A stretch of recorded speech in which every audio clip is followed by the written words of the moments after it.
పవన్ కళ్యాణ్ గారు తెలంగాణ గడ్డ మీద కోడి చెరువుని ఏదో కబ్జా చేసినట్టు పవన్ కళ్యాణ్ గారి మీద కొంతమంది తెలంగాణ జర్నలిస్టులు అని చెప్పుకుంటా తిరిగేటోళ్ళు, ముఖ్యంగా తొలి వెలుగు రఘు అనటాయన, పృథ్వీరాజ్ అనటాయన, పాశం యాదగిరి, తులసి చంద్ లాంటి వాళ్ళు పవన్ కళ్యాణ్ గారు కోడి చెరువేదో కబ్జా చేసినట్టుగా దాని మీద ఆరోపణలు చేశారు. అదేవిధంగా హైడ్రా కమిషనర్ రంగనాథ్ గారు స్వయంగా ఆధారాలతోటి సహా ఒక టీవీ ఛానల్కి వచ్చి అక్కడ కబ్జా జరగలేదు అని చెప్పేసి ఆయన ఆధారాలతో చెప్పినప్పటికీ కొంతమంది పవన్ కళ్యాణ్ గారి మీద ఏదో బురద చల్లాలని, ఆయన మీద ఏదో అవినీతి మరక అంటిద్దామని ఏదేదో ట్రై చేస్తున్నారు. వాళ్ళందరికీ తెలంగాణ రాష్ట్రానికి చెందినటువంటి జనసేన పార్టీ ఇన్ఛార్జ్ నేమూరి శంకర్ గౌర్ గారు తనదైన శైలిలో వాళ్ళందరికైతే ఇచ్చి పడేసిండు. ఒక్కొక్కరికి మాటలతో బలమైన సమాధానం చెప్పిండు. ఒక్కసారి ఆయన మాటలు వినండి, మీకే అర్థమవుతుంది.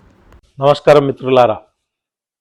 నిన్న మన హైడ్రా కమిషనర్ రంగనాథ్ గారు ఏదైతే ఒక మీడియా ఛానల్ ద్వారా తెలియజేయడం జరిగింది, కోడి చెరువు ఎక్కడ కూడా కబ్జా కాలేదు, రికార్డులలో అన్నీ సరిగ్గా ఉన్నాయని చెప్పడం జరిగింది. అంటే కొంతమంది యూట్యూబర్స్ వ్యూస్ గురించి, అదే రకంగా జనసేన అధినేత పవన్ కళ్యాణ్ గారి ప్రతిష్టని దెబ్బతినేలాగా ప్రయత్నం చేయడం జరిగింది. అది మనందరికి తెలిసిన విషయమే. ఈరోజు ఏం చెప్తారని నేను ప్రశ్నిస్తున్నా. ఎందుకంటే మీ తాన ఎవిడెన్స్ లేనిది అన్ని రకరకాల ప్రచారాలు చేయడం అనేది అలవాటు అయిపోయింది. ఇప్పటికైనా యూట్యూబర్స్ ఆలోచించాలి. ఏదైనా మీరు చెప్పాలన్నప్పుడు దానికి సంబంధించిన ఎవిడెన్స్ అనేది మీ దగ్గర ఉండాలి. ఎందుకంటే కోడి చెరువు మీద మీరు పదే పదే కబ్జా చేసిందని ఒక నెల రోజులు దానిపై పెద్ద ఎత్తున మీరు దాన్ని ప్రసారం చేయడం జరిగింది. నిన్నటికి నిన్న హైడ్రా కమిషనర్ రంగనాథ్ గారు ఎక్కడ కూడా కబ్జా జరగలేదు, ఎక్కడ ఆ ప్లేస్లో ఎక్కడ కూడా వర్క్ కూడా జరగలేదని చెప్పడం జరిగింది. ఇవన్నీ మీరు గమనించాలి. మీరు ఏ రకంగా అయితే జనసేన అధ్యక్షుడు శ్రీ పవన్ కళ్యాణ్ గారి ఆయన పేరుని వాడుకొని వ్యూస్ పెంచుకోవడానికి ఏ రకంగా అయితే ప్రయత్నం చేసిరో ఈరోజు యావత్తు తెలంగాణ ప్రజలకు మీరు క్షమాపణ చెప్పాలి. ఎందుకంటే దాంట్లో ఏం కబ్జా చేయనప్పుడు ఈ రకంగా ప్రచారం చేసినందుకు మీరు ఏదైతే ప్రస్తావించారో ఆయన కబ్జా చేసిందని మీరు స్వయంగా రంగనాథ్ గారు చెప్పినందుకు మీరు ఒకసారి ఆలోచించండి.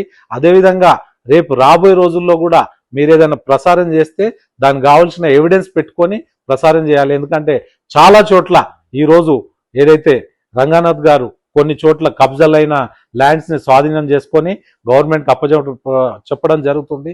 అనేక చెరువులు కానీ, కుంటలు కానీ అవన్నీ మనం గుర్తుపెట్టుకోవాలి. అటువంటి అంశం మీద ఆయన మాట్లాడడం అనేది ఏ రకంగా ఉందో మీరు చూశారు. ఎందుకంటే జనసేన అధినేత శ్రీ పవన్ కళ్యాణ్ గారు నీతి నిజాయితీని, ధర్మాన్ని నమ్ముకొని రాజకీయాల్లో వచ్చారు. కొంతమంది వాళ్ళ వ్యక్తిగత లబ్ధి కోసం ఈ రకమైన ఆరోపణలు మాపై చేయడం జరిగింది. జనసేన అధినేత శ్రీ పవన్ కళ్యాణ్ గారిపై కొంతమంది యూట్యూబర్స్ ఇకనైనా ఆలోచించి మాట్లాడాలని, ఎందుకంటే నిజాయితీ పరుల మీద ఈ రకమైన ఆరోపణలు చేయొద్దని నేను బేషరతుగా మీరు క్షమాపణ కోరాలని మీ ద్వారా నేను కోరుతున్నాను. Thank you. జై జనసేన, జై తెలంగాణ.